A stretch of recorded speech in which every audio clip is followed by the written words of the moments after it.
I was to quit rapping and I said I want to go to the NBA, I would be in the NBA. No, you wouldn't. Yes. No, you wouldn't. Yes, I would. No, you wouldn't. Yes, I would. Why would you think you could make it to the NBA? Because I think I can do anything. Yes, in my mind, I'm always the best. I don't care what the people are thinking, what they say. In my mind, not just this year, but always, I'm always the best. I'm always gonna say that. I always felt like I could do anything. That's the main thing people are controlled by. Thoughts, their perception of themselves. They're slowed down by their perception of themselves. If you're taught you can't do anything, you won't do anything. I was taught I could do everything. I've always figured that why go to a tournament if you're not going there to try and win? There's really no point in even going. That's the attitude I've had my entire life, and that's the attitude I will always have. As I would explain to my dad, second sucks, and third's even worse. Impossible is nothing to somebody that tries. Everything that someone said was impossible, and that's where delusion comes in, because delusion is only delusional when you don't accomplish the goal of making your delusions a reality. My philosophy is, why be normal when you can be the best? I don't want to be normal. I want to make the difference. So everything I do, I want to make the difference. Because when I make the difference, I'm the best. And that is not arrogance, that is confidence. Connor, in February of 2013, we spoke for the first time. You didn't have a car, you didn't have a pot to piss in. All you had were blueberries. Now here you are with the undisputed gold. Enjoy it, my friend. You deserve it, you called it. Yeah, from nothing to something to everything.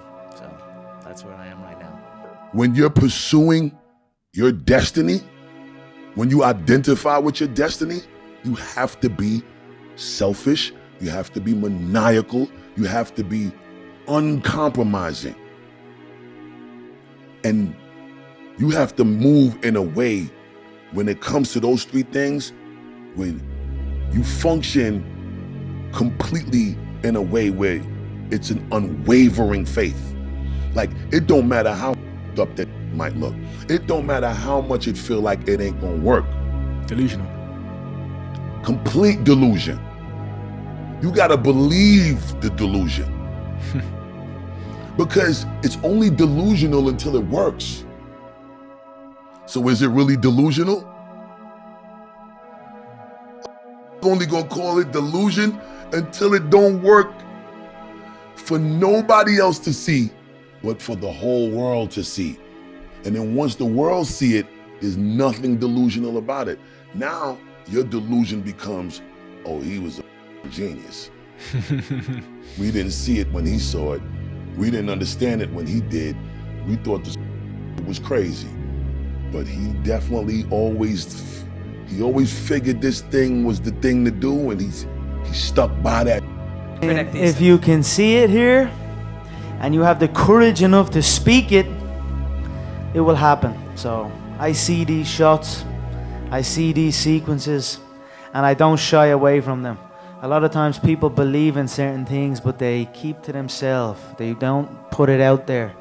If you truly believe in it, if you become vocal with it, you are creating that law of attraction, and it will become reality. The first rule of success is to have a vision. You see, if you don't have a vision of where you go, and if you don't have a goal where you go, you drift around and you never end up anywhere. It's like you can have the best ship in the world, you can have the best airplane in the world. If the pilot or the captain doesn't know where to go, it would just drift around. It would not end up anywhere, or most likely in the wrong place. So I was very fortunate that I stumbled onto my vision. You do what you are, Jesse. You mean you are what you do? No, I mean, you do what you are. You're born with a gift. If not that, then you get good at something along the way. And what you're good at, you don't take for granted. You don't betray it. What if you do betray your gift? Then you betray yourself. That's a sad thing. I failed.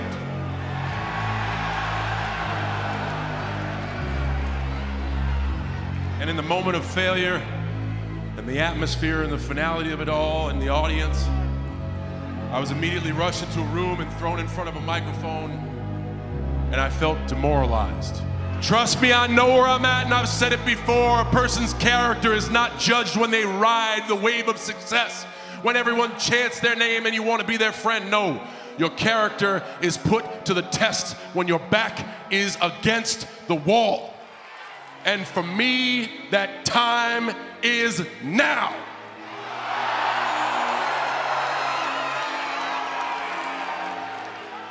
I spent 5 minutes last night, feeling sorry for myself, and then right after that, I began to move forward. My last words last night were, I will figure it out, and that is my road to WrestleMania. I didn't go deep into the dungeon of my soul to say, okay, what is making you a quitter? What is making you a weak man? What is making you afraid? And so that's why I kept on quitting and going back to start, or not knowing how to get through hard times. And that's why I always tell people, I'm not a theorist. I didn't study, I didn't study a book. I literally put myself in a fire repeatedly like a sword. You put a sword in a fire repeatedly and repeatedly. If you keep on doing that, you're gonna get a nice sword. And then you keep on beating it. You gotta beat the shit out of it. And that's what I am. Yeah. I became that, I said, okay, we can't quit. We gotta figure out why you are this. Why are you this, man? What is wrong with you? What's going on here? So I kept on putting the sword back in the daggone fire, and I just beat it harder. And I beat it harder. Before I knew it, I started realizing, all right, man, the brain is starting to get hard. The brain is starting to get hard. But if you are not focused, it doesn't do you any good at all. I wrote in an article for the Wall Street Journal that if you do not have clear, specific goals for your life, you are doomed forever to work for people who do. And that seems to be the case. And yet only 5% of people have goals. So the key starting point with regard to clarity is to know where it is you're going and what it is you want to be and what it is you want to have and what it is you want to do. Because in America, in the most blessed society in all of human history, you can have anything in the world that you want if you can decide what it is that you want. Success and failure are generally slow processes. Either slowly building things up or gradually tearing them down. And that's why I say you've got to pay attention. You have to watch. You have to watch every single second. Because those seconds, they turn into minutes.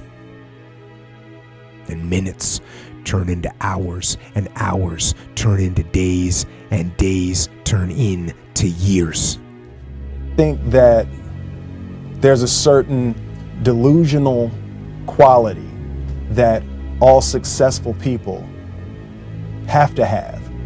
You have to believe that something different than what has happened for the last 50 million years of history. You have to believe that something different can happen. Yeah, it's almost a kind of innocence. Absolutely. In other words, if you knew how difficult it was, right, you would have never gone down that path. Absolutely. You know, if somebody had said to Ali, no one can beat this guy, he's this much stronger, he's this much bigger, he's got that much bigger punch than you do, and he believed that, he would have said, never you got to have an take the innocence first that step. somehow. Absolutely. You know, I think that's a huge part of me, because, and I say to my friends all the time, and we laugh about it, I truly, honestly, as I sit here before you right now, as honestly as I can say it to you, I truly believe that I could be the president if I wanted to.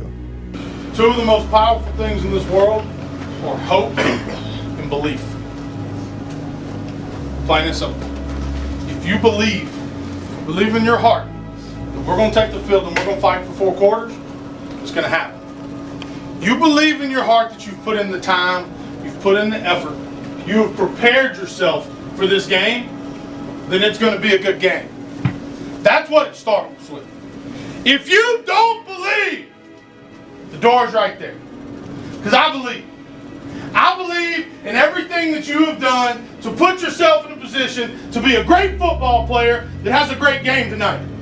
I believe you have worked to make yourself everything you are. I believe that tonight you have the opportunity to take them to the wire. But you have. Nobody else in this state does. You understand me? If you pan it down here, you see it's about 3 o'clock in the morning and there's not a car or a person in sight. If you pan over here, it's the same thing. Not a car or a person in sight. People want to know where I find my strength at, where I get my strength. I get it from a lot of places, but right now, this morning, I'm getting it from, there's not a that's up. There's not a car, there's not a person. Everybody's in their bed, sleep, dreading that it's a Monday, hate it's a Monday. And I'm loving it. I'm loving that. Where everybody's getting weaker, I'm getting stronger. It's not about the running, the swimming, the push-ups, the sit-ups. It's about what those things do for your mentality. You don't get better on the daggone couch. You get better by coming out here and getting the after it every daggone day. Stay hard. I'm sure people have told you to make sure you have something to fall back on. Make sure you got something to fall back on, honey. But I never understood that concept, having something to fall back on. If I'm going to fall, I don't want to fall back on anything except my faith. I want to fall forward. I figure at least this way I'll see what I'm going to hit. Fall forward. This is what I mean. Reggie Jackson struck out 2,600 times in his career, the most in the history of baseball. But you don't hear about the strikeouts. People remember the home runs. Fall forward. Thomas Edison conducted 1,000 failed experiments. Did you know that? I didn't know that. Because the 1,001st was the light bulb. Fall forward.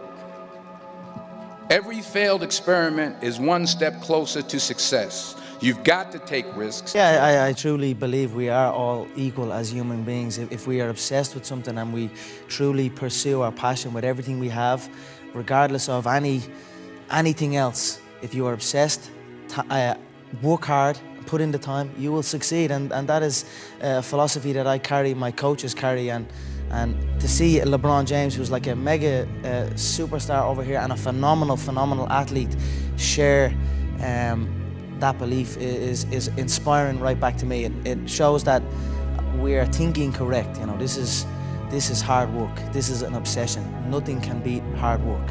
Why not? That's the thing. All I'm doing is sparking the awareness in others to go, why not? Why can't I create? Why can't I start? Why can't I be a business? Why can't I be a CEO? Why can't I be a tech guru? Why can't I create cooking products, lotions, scents? There's so much that some people just don't understand they can do. Let me be a spark to show how many different, you don't have to do just one thing. If you want something, what does it mean to want it? And what it means is to sacrifice whatever is necessary to get it, because otherwise you don't want it. And so there's an equation here, and I'm not claiming it's ultimate accuracy, but the equation is something like, you don't want it unless you're willing to sacrifice for it. And if you don't want it, you're not going to get it, because you're scattered. But if you do want it and you make the proper sacrifices, then God only knows what might happen. What does don't half-ass it mean to you? If you're going to do it, do it. Say what you can do what you say. If you can't do it, don't say you can do it. Don't over-leverage yourself. Don't over-leverage a decision and then jump in and kind of dip a toe. I think I'll try it out. No, think if you're going to try it out beforehand, but when it's time to go, dive. Finish it. Find out. Come out the other side. Don't leave it and go, if I just would, That keeps me up at night. I think it keeps a lot of us up at night. When you half-ass something and you just don't know whether you failed or succeeded, got what you want or didn't get what you want. Finding out and looking in the mirror and going, I didn't half-ass it. I went all the way. I found out, and that ain't for me. Or I found out, and you right, that is for me. That's a great place to get to. But the limbo of not knowing, if you half-ass something, the limbo of going, I hedged my bet. I'm trying to build people up. I'm trying to armor their mind. I'm trying to get them the belief. Because this world we live in is tough. It's tough. It will beat you down. The world and the life that we live in is the ultimate competitor.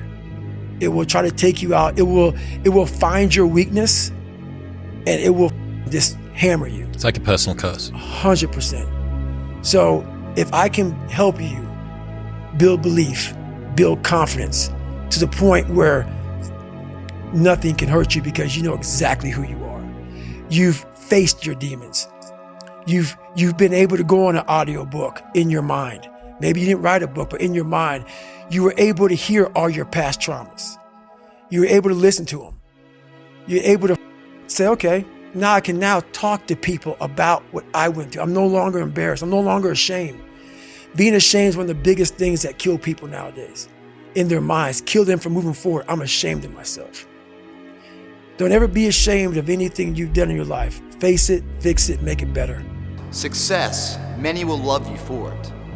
The majority will hate you because your success makes them feel insufficient in their current endeavor, reminds them of where they could have done it but they came up short and how they didn't revisit it, where they went at it and failed, and failure is what stood. They never revisited it again. The difference between a winner and a loser, the failure is there every single time. It's just the winner gets back up and does it again until it goes his way. So now you're down that path and you're all alone. How do you know you're on the right path? How do you know what you're doing is in the right direction? If you're wondering if you're on the right path, look at the small things of life. How do you do them? When you wash your car, you spend an hour washing your car. And you finish washing, you put the hoses and everything away and the brushes. You come outside to look at the job you did, but you notice the spot's missing. What do? Do you re-grab the hoses, pull it all out, and finish the job right? Or do you say, you know, that's good enough? That's good enough. You've got to create a lot of different emotion to heighten your sense of awareness and focus. Like, for me, anger was good. Anger was good because it was motivating. The more I could create an enemy, the more I wanted to go out and kill those guys. Now, I knew I wasn't going to kill them physically, but man, if I could just, what did they say? You know, and what did they look like? And did they disrespect me at all? You know, and did that asshole say something? Like, those are little things that can get me right in the emotional frame of mind that when I ran on the field and I said, let's fucking go. It was really, let's go kick some. But if you can begin to harness yourself and say that where I am, I'm going to do the best I can with what I got, because that is an expression of who I am. If you get into the habit of just being mediocre, it will become a part of your consciousness. If you get in the habit of giving less than what you have it within you to give, it will begin to reflect itself in your personality. It will begin to damage you psychologically. And you don't want to be a part of that kind of self-destructive behavior. And so you want to set some high standards for yourself. Put that thing down a while. We go get our joints capped, and tomorrow, the words will come blowing out your ass. You ever feel like nothing good was ever gonna happen to you? Yeah, and nothing did. So what? I'm alive, I'm surviving. That's it. I don't want to just survive. It says in these movie writing books that every character has an arc. You understand? Like, everybody starts out somewheres, and then they do something gets done to them, changes their life. That's called their arc. Where's my arc? So when I get up to speak, this ain't just about speaking. This making sure baby girl ain't never got to work again. This making sure she got a crib in Michigan, she got a crib in San Diego, and the next one I'm getting her is in Hawaii. Are you hearing what I'm saying? I ain't playing games. This ain't about like putting up something on YouTube. That's like an after effect. The stuff y'all see, that's an after effect of what? Of me grinding for my wife. My son worked for me. I don't want him working for nobody. I'll never forget when my son graduated, he wanted to be an agent. He wanted to work for The Rock. He told me, Dad, I got an opportunity to work with The Rock. I started laughing. He was like, I'm gonna get the chain. You know, he young. I'm gonna get the chain. I said, you gonna get the what? He said, I'm gonna work with The Rock and get the chain. I said, boy, you and Thomas, we make up our own chain. We ain't wearing nobody else's chain. You ain't gotta wear another man's chain. You work and get your own chain. You make your chain famous. You make other people wanna wear your stuff. So number one, I can't be replaced. I got my son counting on me. I can't be replaced. I got my wife counting on me. I can't be replaced. I got my daughter who's a senior at Michigan State counting on me, and she don't know what a loan is. She don't know what FAFSA is. I got my mama who retired counting on me. I can't be replaced.